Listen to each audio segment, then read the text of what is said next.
સુરતમાં કતારગામ ડભોલી હરિદર્શનનો ખાડો વિસ્તારમાં પાણી ભરાયા છે। થોડાક વરસાદમાં અહીં પાણી ભરાઈ જતા હોવાના દ્રશ્યો સામે આવ્યા છે, તેવું સ્થાનિકો આક્ષેપ કરી રહ્યા છે। પાણી ભરાતા શાળાએ જતા વિદ્યાર્થીઓ અને વાહન ચાલકોને પણ પારાવાર મુશ્કેલી પડી રહી છે। વરસાદી પાણીનો યોગ્ય નિકાલ કરવાની વ્યવસ્થા ન હોવાનો સ્થાનિકો આક્ષેપ કરી રહ્યા છે।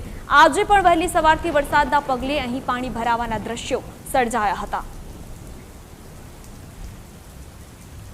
સુરતમાં અત્યાર સુધીમાં ઉમરપાડામાં 3 ઇંચથી વધુ વરસાદ નોંધાયો છે। વાંકલથી નાડોલા જવાના માર્ગ પર લો લેવલ પુલ ભૂવો પડ્યો છે। ભારે વરસાદ બાદ ખેતરોમાં પાણી ભરાવાના પણ દ્રશ્યો સામે આવ્યા છે।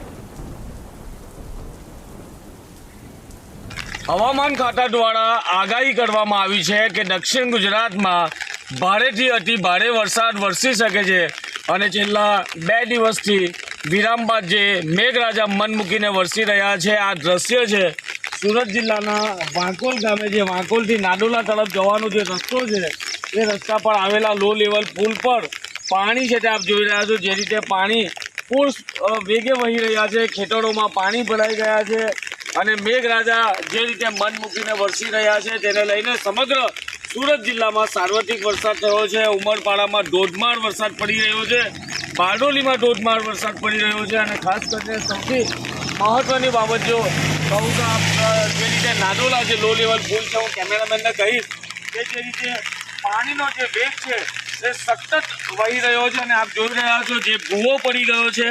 આ લો લેવલ પુલ છે તે માર્ગ અને મકાન વિભાગ દ્વારા બનાવવામાં આવ્યો હતો અને જે ખાડી પર બનાવવામાં આવ્યો હતો।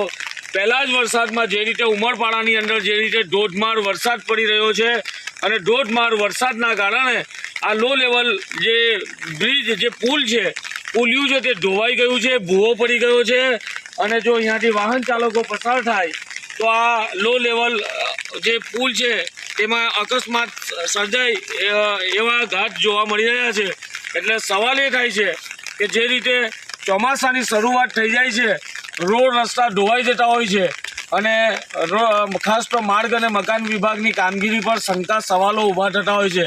હાલ જે રીતે સુરત જિલ્લામાં સાર્વત્રિક વરસાદ પડી રહ્યો છે તેને લઈને માંગરોળ તાલુકાના વાંકલ સહિત આજુબાજુ વિસ્તારોના ખેતરોમાં જળબંબાકાર જેવી સ્થિતિ જોવા મળી રહી છે।